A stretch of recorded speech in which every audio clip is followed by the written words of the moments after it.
Charlotte's #1 country, 103.7 WSOC.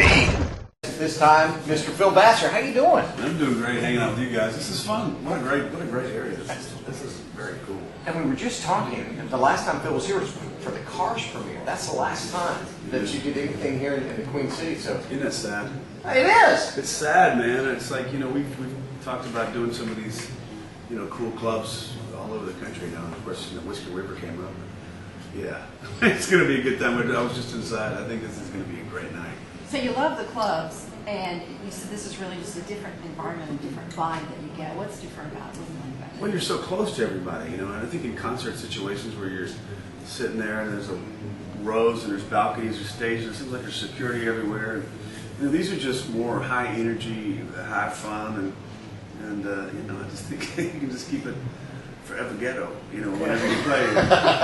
We're just anyway, funny stuff. Well, and a lot of people don't realize, if you've ever been out on a concert stage, you can't see people's faces. Right. The way lighting is, it is literally black. Yeah. A foot off of the stage, you can't see anything. And when you're back in the club situation, you can actually see people singing along with the music and see the reaction to what you're doing. And that's great.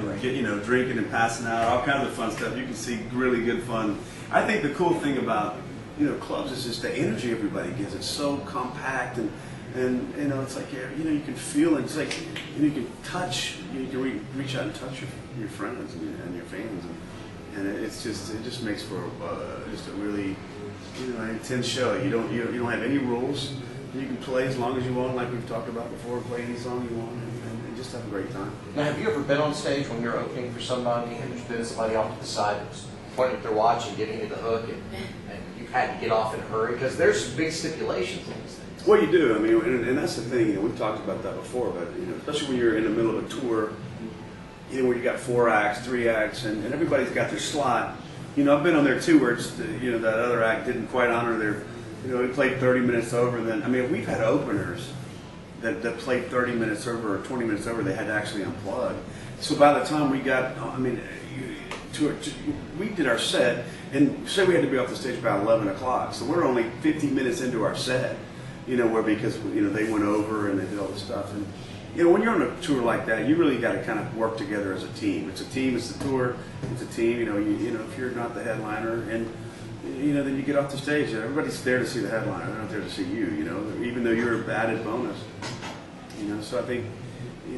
We've always looked at it that way, but in clubs it's not that. You don't have anybody at the side of the stage going, okay, you can only do one more song or it's going to, we're kicking you out or unplugging you. There would be if I was on stage. I can promise you that. There'd be some dude with a gun and a watch. Dude! Get out of here! Phil Vassar is our guest on WSOC, performing tonight at Whiskey River, and we know you've written hit songs for a bunch of people, but a name came up today that I can honestly say I never uttered in an interview situation. Really? Not too many people can say that they've written a song for Engelbert Humperdinck. That's right. Yeah, what was that? Back in the mid-'90s, you had a restaurant? What was the situation? Well, actually, his son came into who's actually his manager, came into the club I was playing, and he said, yeah, I'm good. I know, Engelbert Humperdinck's manager. I'm like, yeah, whatever. Now, does he try to do that to get out of paying the bill? I don't know. Like, throw around Engelbert's name? But I found out he was, and ended up sending him over a couple of songs, and he ended up cutting it. I got to meet him. He took us out to dinner, and it was one of the first cuts I ever got, actually, and it was a pretty exciting deal because, of course, he was, as a kid, I knew who he was because my mom and those guys played his records, and I met, first Tom Jones, and so many people I've gotten to meet throughout this whole deal, and Tom Jones coming to our shows or meeting, us going to his, and it's just amazing the stuff you get to do. But yeah, he was one of my first cuts ever. So is it just as cool to have somebody come up and say, "My mom loves you, Phil Vassar"? Yeah. Because I'm sure Engelbert was thrilled by that. My mom loves you. Well, yeah, but I was a big fan of his singing, his voice, and of course, we were just talking about Kenny Rogers off the air, and what a, I've gotten to work with him and produce some stuff on him and cut my songs, and I'll always be a huge fan of Kenny Rogers.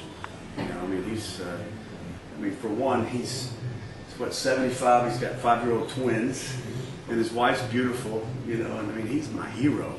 Who doesn't want to be Kenny Rogers? Well, look, it's when I like grow up.